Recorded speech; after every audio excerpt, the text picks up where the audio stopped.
Hello and welcome back sa inyong lahat mga kapatid kong star viewers. I love you guys, na-miss ko kayo, parang ang tagal ko na namang hindi nag-reading. I miss you all. Kamusta ang lahat dito? I do hope everybody are doing well. Okay, this reading is meant to find you. Someone is talking about you, stalking you. I don't know, I'm getting like pinag-usapan ka. Alright, it could be a family member, your success. They're talking about your success, your wealth, your relationship, your home. Yes, I'm hearing like your studies. Yes, Ace of Swords. You truly are victory, successful. King of Swords. People talking about you being so silent. Yes, tahimik ka. May mga taong tinanggal mo sa buhay. This could be related sa mga taong tinanggal mo sa buhay. Hindi mo kausap lately. A family member could be yung iba dito, or school, or marriage, or past relationship. Yes, pinag-usapan ka or inistok ka ng taong ito. This could be about people talk about you are so generous. Pinag-usapan ka ng mga taong ito dahil mapagbigay mo, thoughtful, successful, happy family, nakapag-move on ka na. This could be again guys, malakas dito yung past person mo. Past relationship here. I'm hearing like a boss thinking about you. Maybe missing you dahil umalis ka na. Mula nang umalis ka, na-miss ka ng taong ito. Inistok ka niya, chinecheck ka niya sa social media. Siguro adventurous ka. Inispy ka ng taong ito dahil siguro sa mga happenings mo, ano. Yan, napaka-masaya ka na, nakapag-move on ka na, napaka-successful mo na, no. You do better than this person, kaya inistok ka at pinag-usapan ka ng mga taong ito. Sino pa? Why these people talk about our collective? Alright. Yes, pinag-usapan ka ng taong ito dahil hindi ka siguro nag-reach out, ano? Yes, heavily. This person, very specific here. Ikaw ang iniisip niya, no, na sana mag-reach out ka. Kaya lang, siguro unexpected sa taong ito na hindi ka nag-reach out, hindi ka nagpaparamdam lately, or hindi ka nagbibigay ng, I don't know, money, support, whatever support, no? Someone here waiting. Siguro natakot or napagod. I'm hearing napagod at natakot. I don't know, natakot siguro sa iyong pananahimik, and siguro worried din, ano, dahil hindi ka na nagpaparamdam, hindi ka na tulad ng dati. Meron kasi ditong nagbabago, changes again. King of Swords. Hindi ka nagpaparamdam dahil you know your boundaries. Siguro hindi ka nagpaparamdam dahil itong taong ito hingi ng pera, support. Whenever this person talk, I don't know, whenever this person na mag-reach out, puro na lang pera. Kaya hindi ka na nagpaparamdam, napapagod ka na. Kaya okay lang na hindi mo siya kausap. And this person very specific, waiting and thinking, bakit ba nagbago si collective? Anong meron ka collective? Bakit hindi na nagpaparamdam sa akin? Hindi na ako sinusuyo. Maybe when it comes to a relationship, maybe this person thinking about, guys, minsan nagkaka-reverse yung energy, ha. This could be you or the person. Like again, mixed energy tayo dito, mixed reading. This could be love reading, finances, friendship, family member, work, or studies. So, kunin nyo lang guys kung saan kayo nakaka-resonate, kung hindi naman para yung sa iba. Huwag po tayong magalit. Love tayo dito sa aking YouTube channel. And yes, I'm getting like, kaya siguro, this could be you, no, na naghihintay, napapaisip kung bakit hindi ka pinapansin ng taong ito, or hindi ka kinakausap, no? Dahil nga siguro, I'm thinking like, this person might be thinking na kinakausap mo lang siya dahil sa suporta. I don't know why. Or, parehas kayo. Meron kasi itong parehas kayo. This could be related sa financially support or suporta sa mga bata or sa pamilya. Parehas kayo siguro nagbibigay suporta, no? Kaya, I don't know, something about conflict. Nagkakaroon kayo ng conflict dahil imbis na ikaw ang magbibigay ng, imbis na yung person, para kasi dito may palitan. Palitan ng suporta. Or siguro, ikaw itong hindi nagbibigay or konti lang na ibigay na suporta, kaya meron itong naggalit or nagtataka anong tawag nito, napapa-question yata itong taong ito kung bakit wala ka masyadong naibigay or konti lang naibigay mo. Anong meron? Anong problema? Tapos bihira ka lang din nagre-reach out or kumakausap sa kanila. Very specific here. It could be your entire family here. Thinking about you, napapansin nilang bakit tahimik ka or konti lang ang binibigay mo. It could be sa atensyon din, ano? Baka hindi ka na 100% nagbibigay ng atensyon dito sa taong ito. Meron din kasi dito na nagbago ka dahil, okay, pinag-usapan ka ng mga taong ito dahil nagbago ka nung nakapag-asawa ka na. Siguro nakapag-asawa ka ng AFAM, foreigner, or may paglilipat dito. Mula na nag-asawa ka, lumipat ka, nagbago ka na. Hindi mo na sila kinakausap. Alam nilang masaya ka na ngayon. Alam nila na parang kasi dito nag-i-evolve ka na. Kaya lang, parang sa kanila, iba at malaki ang pinagbago mo. Noon siguro, palapansin ka, lagi kang tumutulong, nagbibigay suporta, pero ngayon hindi na. Limit na lang. Siguro iniiwasan mo sila dahil ayaw mo magbigay ng tulong, ayaw mo magbigay ng suporta. That could be, you know? I mean, I don't blame you mga kapatid kung ang taong ito ay kinakausap ka lang dahil, yun nga, mga suporta, pera. Sa panahon ngayon, ang dami mga users, ano? Kakausapin ka lang dahil sa pera. Pagkatapos na makuha na yung hinihiling or ang gusto, wala na. Biglang walang communication. Kaya ikaw, okay, hindi ka naman nangangamusta sa akin kung kamusta na ako dito, puro na lang pahiram ng pera or may bills, may bayarin tayo. So, okay lang sa'yo kung hindi ka kinausap ng taong ito, okay lang. Kasi, ito may sarili ka mga opportunity, you are just facing about this success. Focus ka na lang sa success mo, sa trabaho mo, sa career mo. Yung iba dito, kaya nga, nakapag-move on ka na sa mga taong ito or iniiwasan mo na itong mga taong ito dahil puro ano na lang tulong, pera. Ang gusto mo lang naman is pure love, appreciation. Kaya nga, dahil sa focus ka sa career mo, sa kinabukasan mo, mas lalo ka pang nagiging successful. Mas nag-attract ka pa ng mga, I don't know, money, mas nagiging, you could be adventurous, panay travel mo. Yeah, so, that's a good thing mga kapatid dahil iniiwasan mo itong mga mapanirang tao, mga users. Kaya, instead na ma-stuck ka sa mga taong ito or kausapin sila o pansinin, hindi naman maganda ang intention sa inyo o puro ano lang, no? Puro problema lang. Pera-pera na lang. So, yes, you choose happiness. You choose to move forward, relocating.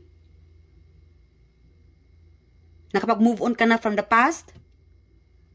At ito ka na ngayon, masaya ka na, and that's why these people sees you on social media or siguro co-workers or sa school or relatives na ito na si Collective.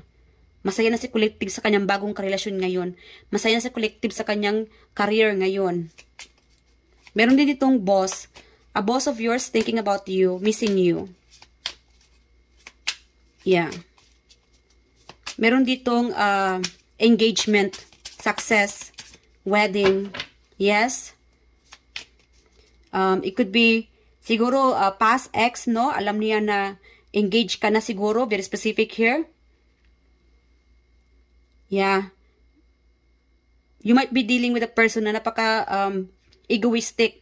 Ayaw humingi ng pagpapatawad, whoever this person is that you are dealing right now. I'm hearing like makapalang mukha. I'm sorry guys. Makapalang mukha nito kasi hindi marunong humingi ng pagpapatawad. Whatever this person done wrong to you. Kaya ikaw ay nakapag-move on ka na lang, pinilit mo nang kinalimutan ang taong ito. Siguro, kinalimutan mo na talaga ang taong ito. Kaya, lingit sa iyong kaalaman, ini-stalk ka ng taong ito. Yeah, hindi mo alam na ang taong ito ay nagtatampo pala. Or somehow ay nag-stop na, no? Meron kasi nag-stop na siyang makipag-communicate sa inyo dahil, I don't know, sa status mo, nakalimot ka na siguro, or dahil sa may asawa ka na, kaya nagbago ka. Like again, guys, most of you here already move on. Focus about your career, your finances. You are truly successful, independent. Yes, you remain silent, nananahimik ka lang, kaya patuloy kang umaangat. Yeah. Meron ito, oh. Confirm, pinag-uusapan ka ng mga taong ito. People talk about your finances, your wealth. Maybe this person planning to approach you para humingi ng tulong na naman financially. I don't know. It's up to you guys kasi meron dito sa inyo, alam na alam mo kung sino tong taong ito. Kaya nga, pagka nag-message o nagpaparamdam itong taong ito, hindi ka na nagre-reply. Kasi alam mo na pera na naman ang sadya nito. Yes. And maybe this person, yes, pinag-usapan ka para humingi ng information how to reach out. Siguro may bagong number ka na, bagong address, new friends, new work, whatever it is. Yes, itong taong ito ay nagtanong-tanong. Yes.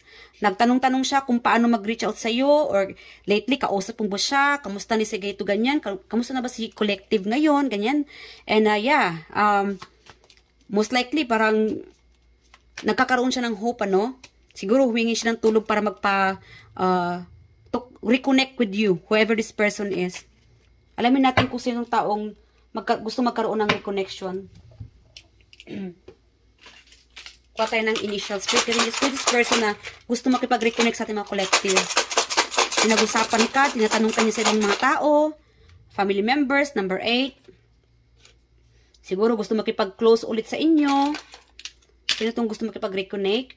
Ano ba yan? Reconnect. PE, this could be a PE teacher or PE, especially sa school, ano? Related siguro sa schoolmate ninyo, makipag-reconnect. Or, yeah, we have here P and E and X. Again, guys, confirm may X dito na gusto makipag-reconnect. Ikaw ay nakapag-move on na, married ka na, happy ka na ngayon sa iyong kinatatayuan. Letter E again, L. It could be Lex, Alex, Felix, I don't know. Another one. Sino itong gusto makipag-reconnect? U, N. Ano pa? May nalaglag. Okay. One more. Sino itong tao makipag-reconnect ulit sa ating mga collective? Again, B. I'm hearing like prenup. Okay. Siguro undecided pa itong taong ito kung paano makipag-reconnect sa inyo. Yes. Siguro tinatanong niya siguro no, kung paano ka nakapag-move on or why you stop communicating. Bakit ba ayaw mo na makipag-communicate sa kanya or hindi mo na siya kinakausap? Meron ditong ginughost. Ginost mo siguro siya, no? Dati siguro ikaw itong bigay ng bigay. Napaka-successful, tumutulong ka sa taong ito, but then somehow, nag-stop ka na. Alamin natin kung bakit nag-stop ka sa taong ito. Okay. Spirit Guardians, bakit ba nag-stop ang ating collective dito sa taong ito? Why our collective stop? Yes. Okay. Nag-stop ka dahil maybe this person might be, I don't know, jealous, siloso siguro ang taong ito dahil marami kang admirer, marami nagmamahal sa iyo, or a lot of people, you are surrounded with so many people na inspired. Like again, selos siguro, ano, nagselo siya dahil yung attention mo nasa kanya, nasa iba na, kaya nga na meron ito nagmo-move on na. Yeah.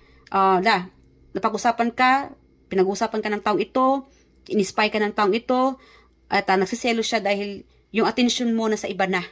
Very specific. Okay. Ano pa?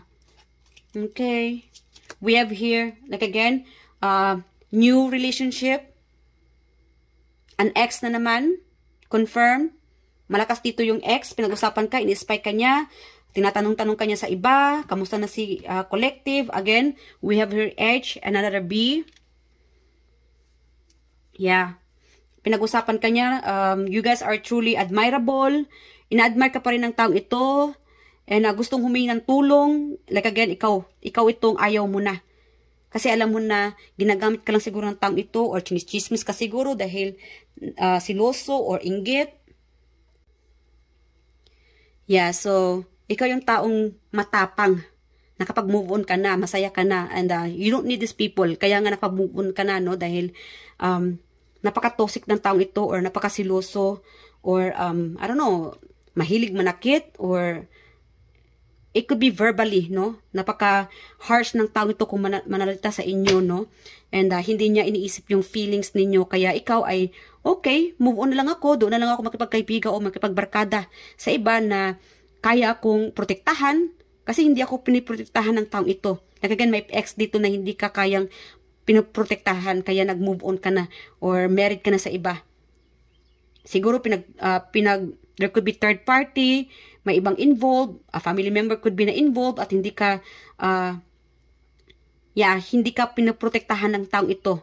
Betrayal, feeling betrayed ka siguro noon, kaya ikaw ay lumalaban, nag-evolve, gumaganda, gumagwapo, mas nagiging successful, adventurous, mas nagiging generous ka pa. Nagagyan karamihan sa inyo dito matalino, matapang. Alam mo na kung anong dapat mong gawin. I'm sorry. Kaya hindi ka na nagpapauto. Same thing. Meron kasi ditong parehas kayo hindi nag-uusap. Kung galit ka, galit din siya. Yung iba dito, gusto niya rin na ikaw ang hingi ng pagpapatawad o mag-reach out. Or namimiss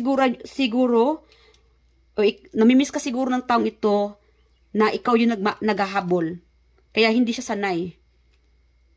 Hindi siya sanay kung bakit hindi ka na naghahabol sa taong ito. Alright, so message. Advice na tayo from the universe. I do hope nag-enjoy ka sa reading na ito, guys. Kuha tayo ng, sino itong kadil ninyo? Who is this person na kadil ng ating mga collective? Zodiac sign. This could be your zodiac sign or the person na kadil ninyo. Pinag-usapan ka. Ini-spy ka ng taong ito, inustok ka, kinikwento ka niya, meron kasi ito, pinag-usapan ka ng mga taong ito. Alright. Sino to?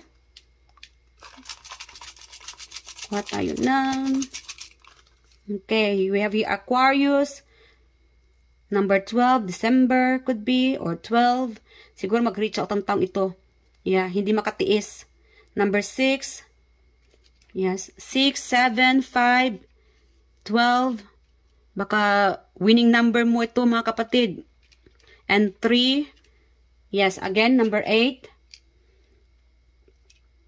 Okay, we have here, it could be May, June, August, 12, July. Sunod-sunod ito ha. And 3, March. This could be you.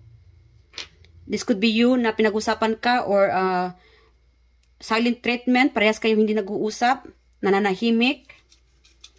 Maybe whatever you think about this person, the same thing, parehas kayo ng energy.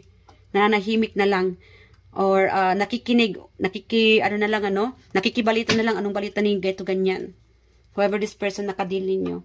So, hanggang dito na mga kapatid, I do hope nag-enjoy ka sa reading na ito. Pasensya na, medyo short reading tayo ngayon. Ingat po kayo palagi mga kapatid. I love you guys and I'll see you guys in the next reading. And before mag-end pala, no, please do subscribe doon sa aking bagong YouTube channel, The Star Angel Tarot. Yes, check nyo lang dito guys sa aking description box. Thank you. And kindly support mga kapatid at na-appreciate ko po yung mga suporta ninyo sa mga tumatangkilik sa aking YouTube channel, The Star Angel Tarot at The Star Talking Tarot. Thank you guys. I love you guys and ingat po kayo palagi. Thank you and bye.